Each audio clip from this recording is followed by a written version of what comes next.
So this is an oral history interview for the Echoes of the Decade project for the Culture Division of Donegal County Council. Today is the 22nd of October 2020. My name is Regina Fitzpatrick and today I'm speaking with Mary Harte from Raphoe, County Donegal. So Mary, thank you so much for taking the time to speak with me this morning. You're very, very welcome, Regina. I'm glad to be able to help. Hopefully I will be able to help. So I suppose, Mary, we'll start off with just what year were you born and where were you raised? I was born just literally on the as the crow flies, literally about 500 meters from the border at Lifford and Tyrone, Donegal and Tyrone. So I was born in a hospital in Lifford, which had been a military hospital, a British Army military hospital. So it's I was born in the Derry Diocese, but I was born in County Donegal in 1954. Wow.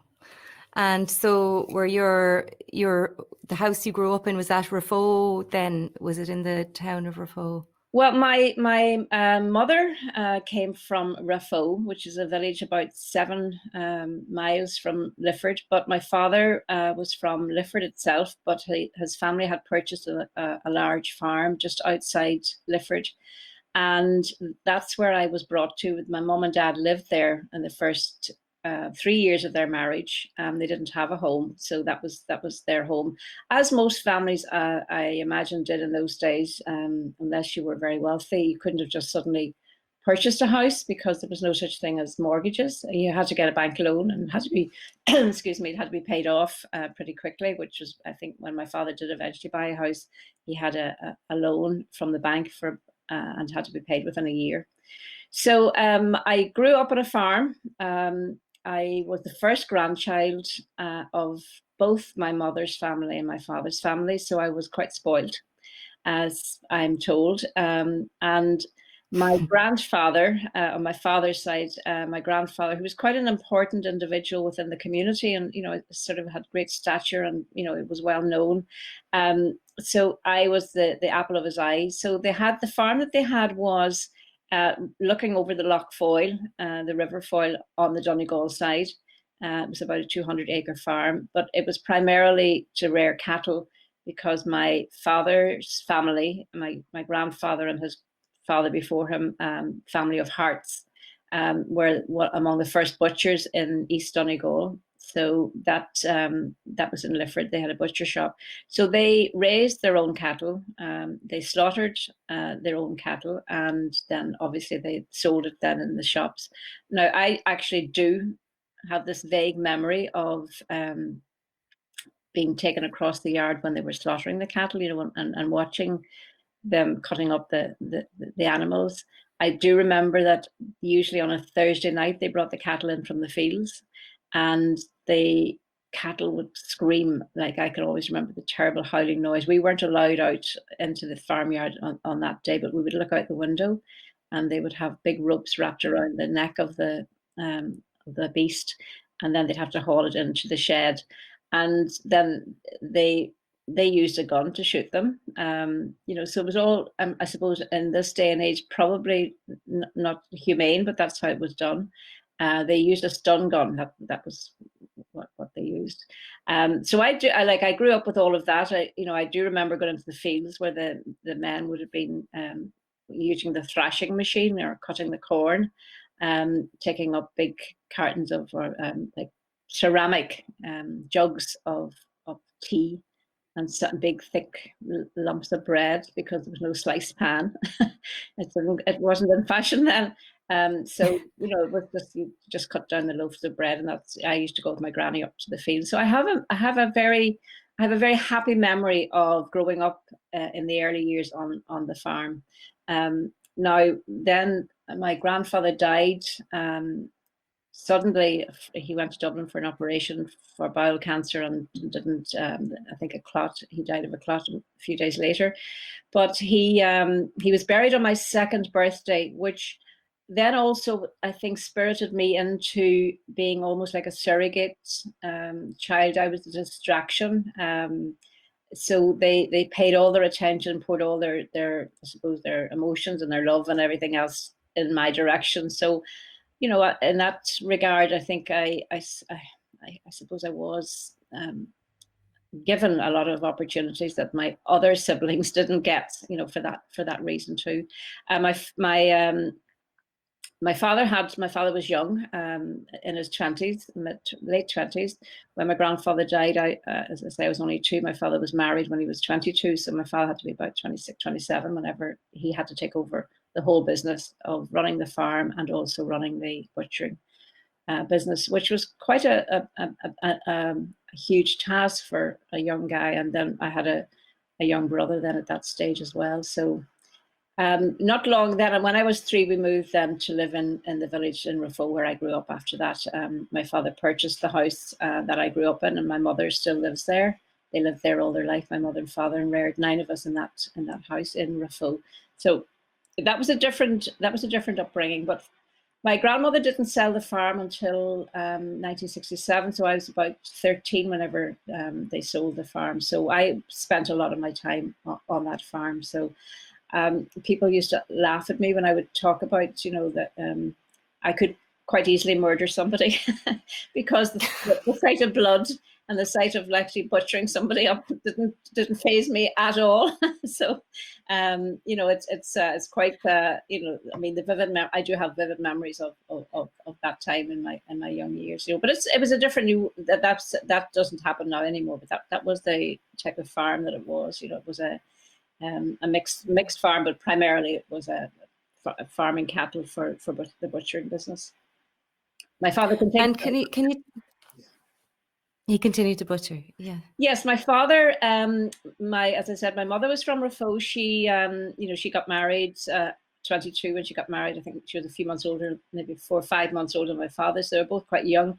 My mother really only worked for a few years after she finished.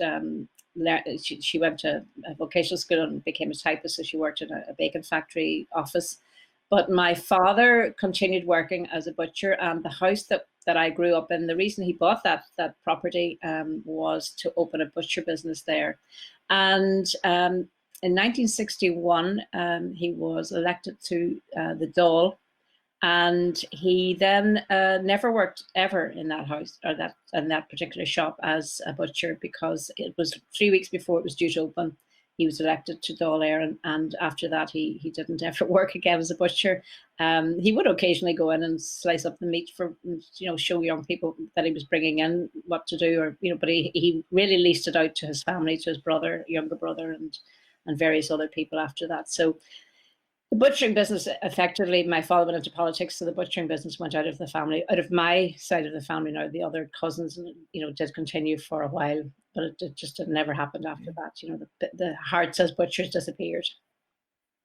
And you mentioned that your father's father was quite a prominent person in the community, and I suppose partially because of the business. Can you tell me a little bit about what you know about him, and would you have any idea what year around he was born and about his lifetime? Yeah, he had to have been. I think he was born just at the turn of the century. He was 49 when he died in 1956.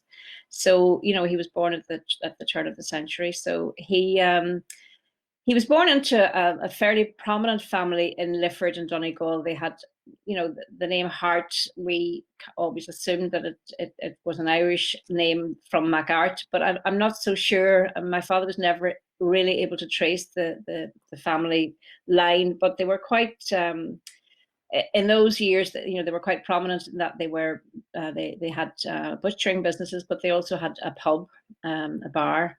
Now my father was born over a bar and butchering business in Lifford. So my grandfather was the butcher, and like the name Jim Harte, he stood for Donegal County Council at one stage, but just missed being elected by a few votes. But he was involved in an awful lot of community events and greyhound racing. He sponsored greyhound racing cups, and he was involved in football. But his own young years, which is quite interesting, he joined the Free State, the National Army of the Free State. So he went to Portobello Barracks, and that's before he got married. And he was stationed there.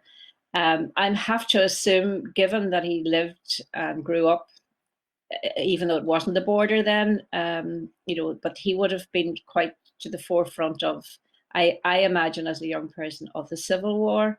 He had, I know I grew up under a very heavy Michael Collins influence, and I believe that came from him. He was Fine Gael, very strong Fine Gael. But in that early stage, he wasn't. He was young. He was in the Free State Army, and I have his letter, a couple of letters that he wrote, asking for leave of absence because his own father was ill, and that's why he left, because he had to come home, and his father actually died quite young as well. So he left. But strangely, his best friend in the army was a man called Dan O'Boyle, and Dan O'Boyle was from Derry, from the waterside in Derry, and he had also, was around the same age, joined as a Free State, joined the Free State Army out of Derry. So I know that he worked in the post office in Derry as a post office messenger boy, and there was always the suggestion that he may have been a runner for Michael Collins or for the Republicans or for Sinn Féin in those days.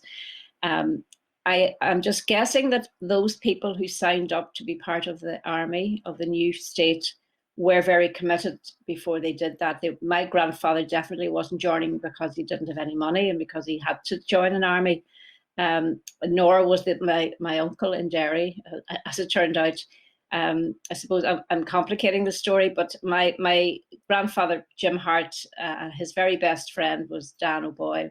And they decided in Portobello Barracks, to while away the time, that they would write to each other's sisters as pen friends. So my grandfather wrote to Mary O'Boyle, which was his best friend's sister in Derry. And then they went up. I have a lovely letter from Mary O'Boyle and Dan O'Boyle's mother in Derry, a letter that she wrote to my grandfather, that he didn't know he was going to end up marrying the daughter. So he'd gone there to stay with his best friend, and the pen pal was his best friend's sister, and they got married. So Mary O'Boyle became Mary Harte, my grandmother. So so that was how they met. Now my grandfather left the army, as I said, but his best friend, who became my granduncle then, continued to stay in the Irish Army, and until he retired in the 1960s, he was in charge of the Curragh camp, and he was a Derry man. His wife was Margaret McGuinness from Derry, and so they were childhood sweethearts, and they moved down into the Curragh camp and reared their family there, and reared a family, I think, of 16. Some of them went into the Irish Army, some of them went into the Gardaí. But so that, and I knew him, so I remember. So it's, at least I knew him, So that's my connection with someone who actually was involved, perhaps in the War of Independence, but certainly was one of the first soldiers to join the new Free State Army. And what was he like? He was great. He was great fun. He used to call me his Donegal girlfriend because I was 13. That's the time that he came up to Donegal for a wedding, and I have beautiful pictures of himself and myself on what is now the Wild Atlantic Way, but in those days we called it the Atlantic Drive. So on the back of the pictures is Mary with Uncle Dan on the Atlantic Drive, and it was a big event for me because they took me off in a car.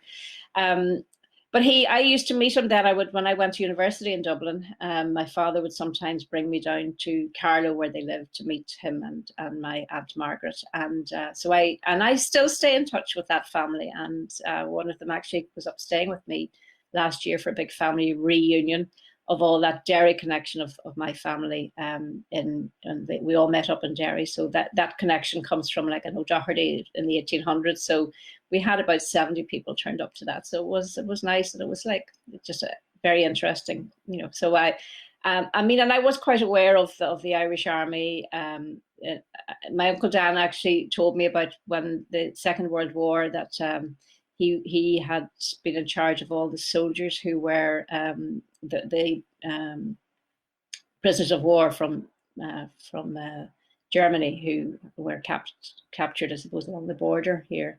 And they were brought to the Curragh camp, and he, I remember him telling me about them. He said they were all very handsome, and very fit, and they would go to the cinema, I think, once a week. And it's just a story I remember him telling me. So it was like I was young, but I was fascinated that he would know the enemy,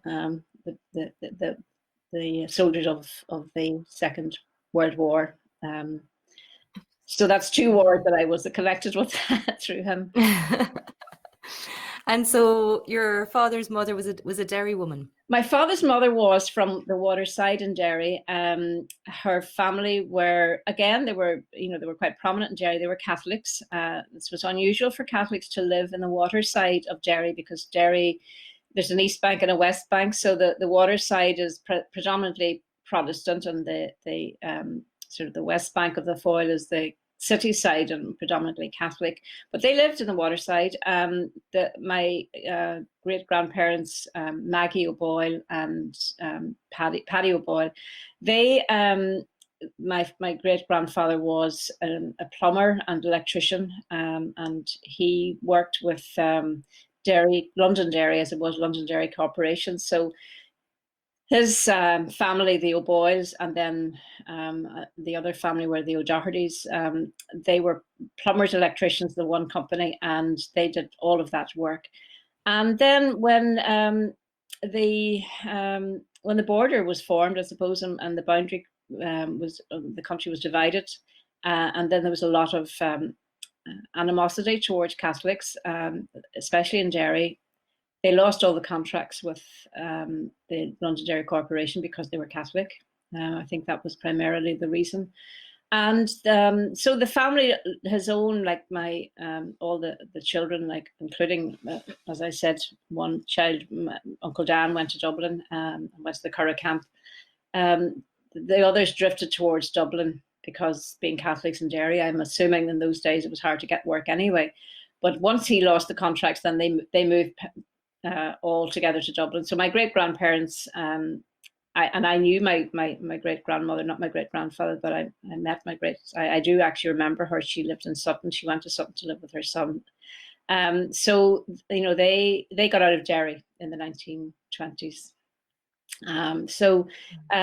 But my grandmother, as I said, she was a Mary O'Boyle. She ended up marrying Jim Harte and went to Lifford. And she then ended up from being a city girl to being on a farm in Donegal. But she made a good job of it. She was always throwing parties, and she became, she was a great cook, but she was also out there. She would have been out herding the cattle. I remember her out in the fields, and out with the men and all of that. So she adapted very well to that. Her political views were strong. I wouldn't say that she certainly wasn't. She wasn't IRA. She wouldn't have been Republican, but she was in between. She would not have approved of the latter day, like the more modern IRA. But I'm going to guess that growing up in Derry and during the Civil War, that she or during the War of Independence, that the leanings would have all have been quite Republican. I have one particular story which I tell because I grew up in Raphoe, which is was a very prominent Protestant town, and the people who lived across the street from us in the bank there were Protestant. Most of the businesses when I was growing up were owned by Protestants. And that's neither here nor there, and it's just the way it was predominantly a Protestant town. So they gave me, as I was growing up, they used to give me books of the royal family, and I was fascinated with all these wonderful books and photographs of the Queen as a little girl, and I was just very intrigued by all of that. And that's nothing to me. It was just I suppose it was almost like a fairy tale to me. So once I got a magazine. I'm guessing I was about 9 at the time, and one of these magazines where the center, it was like the pop pull out pages in the center, so you would have had the Beatles or whatever group were hitting the #1 charts or whatever, and you would pin them up on your bedroom wall. which was, common. Most teenagers in the 60s had these up on their bedroom walls. And the Diana magazine, British, well, of course, they were all British. There were none of them that I remember being published in Ireland. It was like the Bunty and the Diana and those books. Had the Diana magazine anyhow had a centre spread of the Queen in all her regalia. So it had to have been maybe 10 years after her coronation. So I'm guessing it was maybe 1963, I think. Anyway, I thought she looked very nice. And I was familiar with this individual because I had been reading about her. And I put her up above the mantelpiece in my bedroom. And my granny from Derry came to stay with us, as she frequently did, and she would have slept in the bedroom with me. And I heard her screaming and shouting at my father. And I can't repeat what she said, but she ripped the picture down off the wall and tore it up into little bits. And I thought, what have I done wrong? And it was quite a few years after that before it eventually dawned on me that I wasn't supposed to really put the Queen up above, because that wasn't part of our politics. But so it shows you that I suppose I grew up in an environment where I wasn't indoctrinated to hate anything British or to hate the Queen.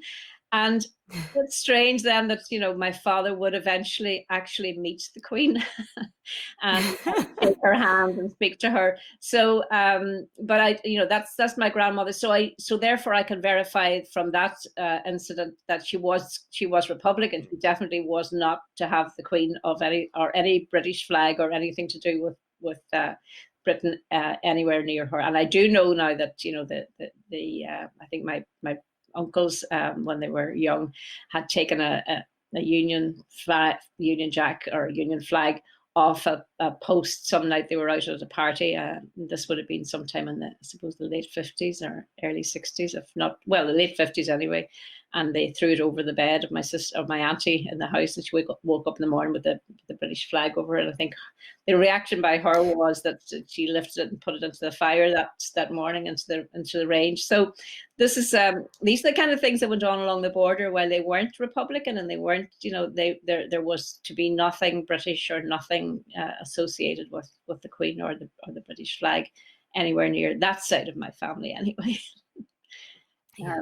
And so do you think that was really, I suppose, the political views, obviously, of your father's parents would have influenced him and maybe raised him with the kind of a nationalist ethos? Would that be a... Yes, my father was very, my father admired Michael Collins. Like my father was most definitely wasn't a Republican. I suppose if my grandfather had lived on, well, my father would never have gone into politics, I'm imagining, if my grandfather hadn't died. But I don't know. But he certainly followed the beliefs that my grandfather had, which was, that a pacifist. They were certainly not supporters of violence. My father, I used to say to my father in later years, but sure, Michael Collins was also, if you want to call him a terrorist, he was engaged in the activities of he wouldn't accept that. He never went that step. He firmly believed, but he always said, well, Michael Collins built the state, and he had to take on the De Valera and the Republican forces and the IRA forces in the early stages of the state. And obviously we know that he paid the highest price for that. So my father's politics were very much of the Michael Collins era. And strangely enough, I think my father, I can't be 100% sure about this, but I think when they put the first Béal na Bla monument up in Cork, that they asked him to come down and speak. So I think he may have been one of the first, if not the first, to address the gathering. It was very small. Michael Collins, like, it's only in later years that I know, I mean, if I'd mentioned Michael Collins to people when, in Dublin and when I was in UCD, or, most of my friends would have been from Northern Ireland, or, Michael Collins was like, he was the worst person ever. Like, nobody, if you were of a Republican or not of a Fine Gael background, he was the enemy. And I think when the film Michael Collins then came out, people started asking more questions about Michael Collins. And most definitely when I went to work in Northern Ireland, if I mentioned Michael Collins, they practically spat on on the floor. He was not someone that was appreciated in this part of the world, because it was this, I suppose the border counties, they were very much anti-treaty, and Michael Collins was seen as the person that sold them out on both sides of the border. So, but I'm glad, Michael Collins is the hero. As far as I'm concerned, Michael Collins, I have a tremendous admiration for him because he was so young. But he did well. So much, the history is so difficult to interpret at this stage. But that's anyhow. That's my father's. In fact, I think the name of the yes, it was the name of the Fine Gael branch in Lifford that my father joined was the Michael Collins branch. So I have, my father gave me a lot of his, he was a great hoarder of everything that he wrote, and he had everything, but he gave me an envelope and he had all of that, a lot of articles about Michael Collins and his first membership, my father's membership of Fine Gael in the 1950s. Of the Fine Gael branch, the Michael Collins branch, and then the person that nominated him or proposed him to stand for Dáil Éireann as well. All of that, I have all of those documents.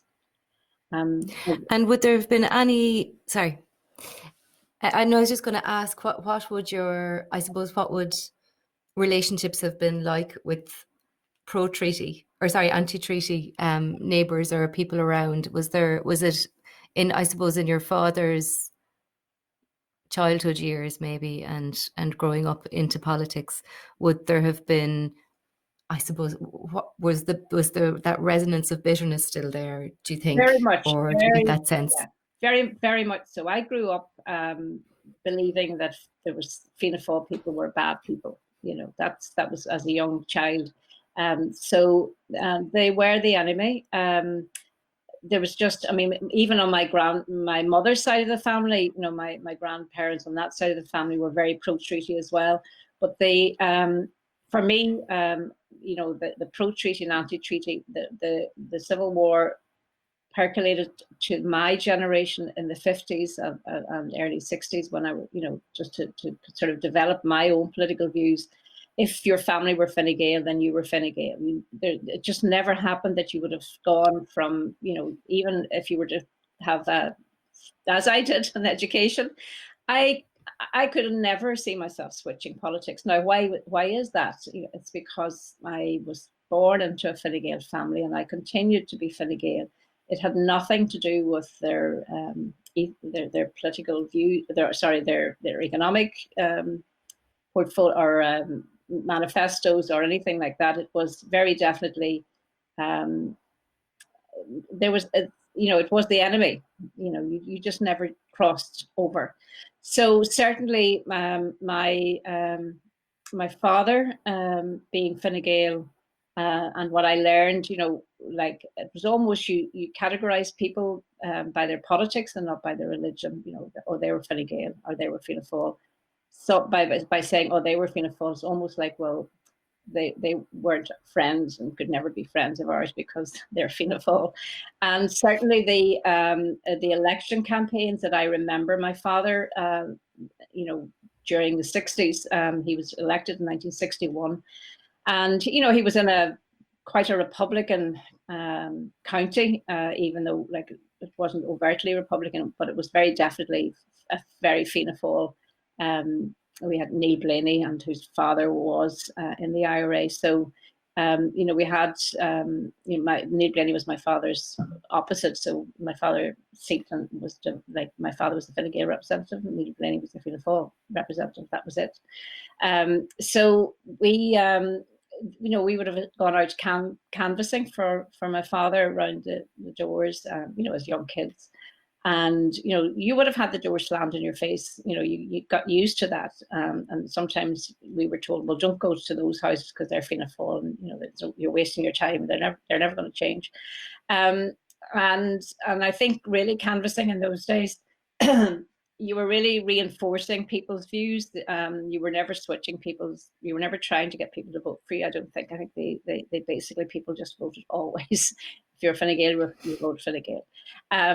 But that but the political meetings and the political debates that there wouldn't have been on radio or TV in those days, in this area, it was too early for like local. There was no local radio, so the debates would have been in public. So they would have been like in the Market Square in Letterkenny or in Ballybofey. They would have been in the main street.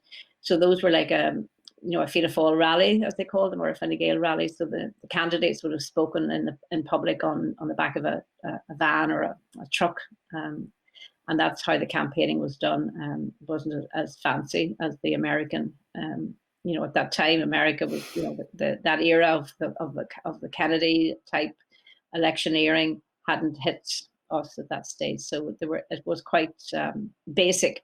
But it was vicious. It was. The election time was always a very difficult period, I think, for us growing up as well. My father had us licking envelopes and writing envelopes, and again, that's how you got your message out, was sending out letters in the post to potential voters and the likes. And we were. I was at every election count, I would think, since my father was elected. I was 8 when he was elected, so I can remember most of and he was 37 years, so like every election I was involved in some way or other until I became a journalist. I stepped back then. And in those elections in the 1960s, there obviously still would have been a lot of men and women who were around who had been active during the period of the War of Independence and the Civil War. Would they have had a presence at those sorts of debates and in those campaigns, or had it moved away from that by the time the 60s came around? I would say it had pretty much moved away from the bitterness, but I do know of people, like they would have been referred to as, well, that guy was supposed to have been involved in the shooting of somebody. Like I remember that particular man in Raphoe, and he did serve time for shooting, whether he shot during the Civil War. I would actually, it would be wrong for me to say that it was absent, that the bitterness was absent in my generation of growing, being a young person, not a teenager, but from my earliest memories. It would be wrong of me to say that the bitterness of the Civil War wasn't still there. It was. How overt it was, I can't say. But there were people around, certainly, who did. My own grandmother's husband and brother, having been in the Free State Army, they had to have had to deal with, in the early 20s. They were there. They were in the army that had to deal with the IRA. De Valera's Republican forces and the anti-treaty forces. So, they would have known of the executions of people. And I do remember, one of my grandaunts in Dublin was from South Donegal, and she told me, now this would be on my grandmother's side, on the Derry family side, because they were quite, I'm guessing they were probably quite Republican. They were all in Dublin, as I said. They moved out of Derry, in the 20s. But I remember her saying to me, about the family that in South Donegal, where, one of her neighbours was a postman, and he was taken off and assassinated by the IRA because he was regarded as being part of the state. And he was shot dead. So then those who were deemed responsible were arrested, and then they were taken and they were shot by the Irish Army, or by the forces of the new state. So that was what we all know to have been said, for every one of our soldiers that you should, we'll do the same. So that stopped it. De Valera had to stop. And it's I suppose I grew up personally believing that De Valera was the devil incarnate, to be honest. That I could see in De Valera a man who, that was the viewpoint that was put to me as a growing up overtly, I suppose, that he was an enemy, that he was someone that should never have done what he did, that he brought great heartache and pain and division into the country that should never have happened, because he had a fanciful notion that the treaty should not have been signed. But then my belief was that there was no alternative. There certainly, in hindsight, it would have been great had the treaty not had to be signed the way it was. But I'm not so sure that there wouldn't have been any more bloodshed. It would have been worse. I don't know how vicious it would have become. So I mean, my own views is that De Valera was wrong, and that's from a more historical perspective of having studied politics and history and UCD. That would be a view that I share, and that's not because I grew up in that anti-De Valera home. But certainly the belief, and to go back to the question that you asked me, yes, there was the residue of the Civil War percolated to my generation in the 60s, and certainly, there were. It's no secret that there were families that were bitterly divided by the Civil War, and that I would think is still there a bit in Donegal. I'm sure as it is around the country, but people don't talk about it as much now, so. And of course, the situation has changed now, of course, with Fine Gael and Fianna Fáil merging somewhat. For whatever that they do. I mean, it's quite bizarre, to try and figure out why people continued for so long to vote Fine Gael and Fianna Fáil, because there's not a huge difference in their policies, but it certainly is still the throwback to the Civil War. Absolutely. And just to stay, I suppose, back a couple of generations, just for a moment, your mother's family, would you have known her parents? Yes, my grandparents on my mother's side of the family actually came to live with us when I was little. They were from a very directly opposite my father. My father's family, as I said, were I'm not going to say they were wealthy, but they were certainly well off and prominent family. My mother's family were quite poor. My grandfather was Dan McGoldrick.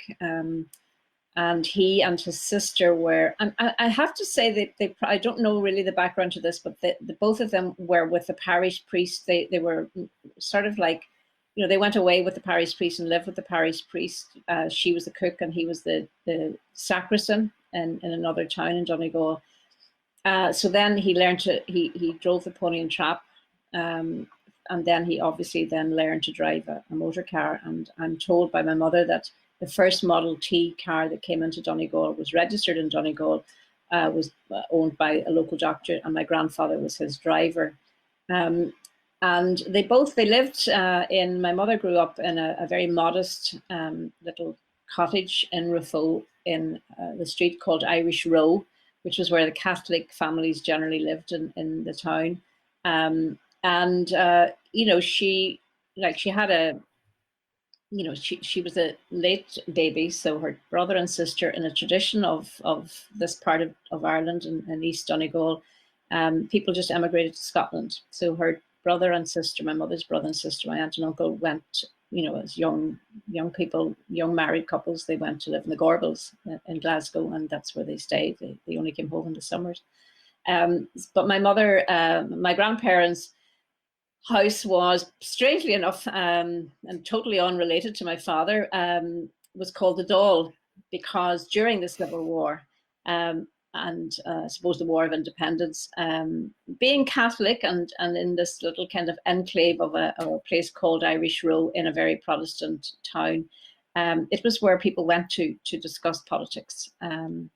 And that for that reason, that's what the local people called it, the Dáil, because they had such heated, bitter arguments there. And my mother often talks about, that the bitter arguments and the people. One doctor had left and had died that night of a heart attack, and one of the men involved in the argument said, he always blamed himself through his life, that it was him. He had got into such a heated argument with the local doctor. But they were very, very heated discussions in the place. So much so that after one meeting, there was a shooting in the town, and both of them had left the house, and the man was shot dead, and the other man was arrested and charged with his shooting. And my grandparents had to go to Dublin and give. They were in the court case evidence. So, but I haven't seen it for a while. But the paper, someone in the Public Records Office actually gave it to my mother, of my grandparents' statements in court, and it was quite interesting because they wouldn't shop the man. They said, well, we didn't see a gun. We couldn't say that there was a gun. It looked like a gun, but it mightn't have been a gun. So they were definitely not going to say, yes, he did do it. So that was my grandparents on my mother's side. But I don't remember them being particularly, as I was growing up, particularly political. Now, my grandfather was quite a quiet-spoken man, and he died when I was maybe 13. But my grandmother lived with us. My mother's mother then lived with us as we were all growing up, and I do remember she was she was probably typical of someone who grew up in a state that changed. She loved to read she had to read I think it was the Daily Mail. She had to get the Daily Mail every day.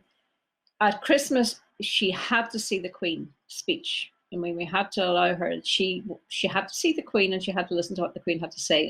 This is a lady that had nothing to do with the country that she was living in. So that's there's a juxtaposition of my two grandmothers: one hating the Queen, and the other idolizing the Queen to an extent. Now she like the Queen was important to her.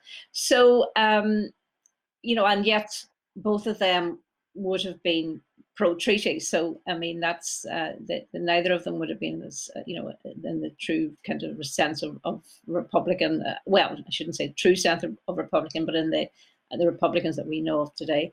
But my grandmother, but she hated De Valera. That grandmother hated De Valera, and she always used to say, she had a little catch call. She would say, "Up Dev, free beef," which referred to the era of when for Fianna Fáil or De Valera to garner more votes. That I think there was a program, or you got vouchers and you could get free meat or whatever if you were able to get the vouchers. I don't know the exact ins and outs of it, but she never accepted the free beef anyway.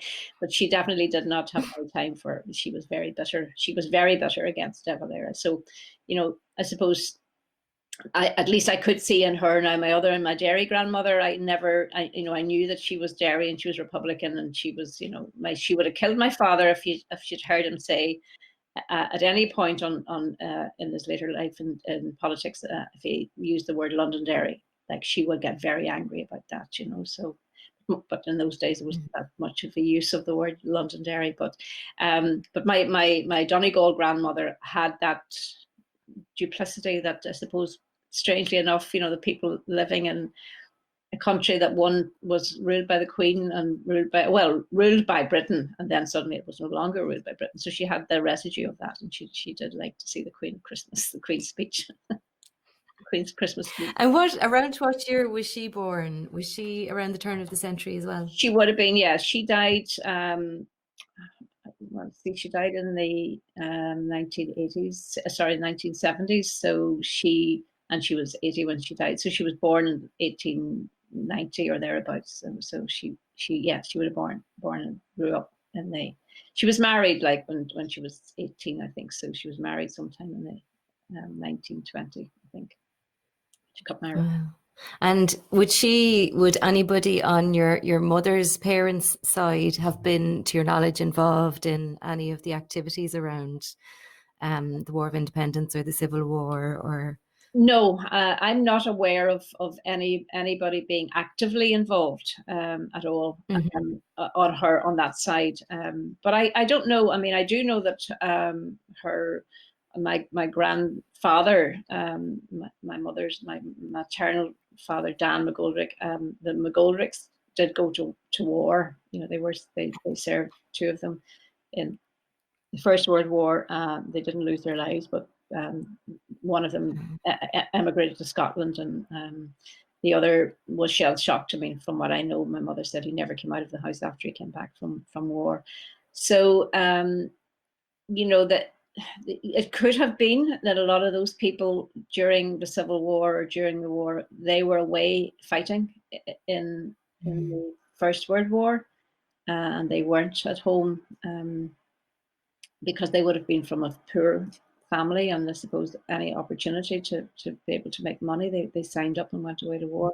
So they may not have been around during 1916 or during 1918 or or during the 1920s. But the Civil War, I'm not aware of anybody being involved in that either. And so these would have been your mother's uncles who would have... Yes, my mother's uncles, were in the First World War, yeah. And would that have been talked about in the family? Like, would the knowledge of that been passed on? Would it have been discussed? Would it have been? No, I didn't know it until I didn't know about it at all until my father became involved in remembering the soldiers of the First World War. No, there was no mention of people.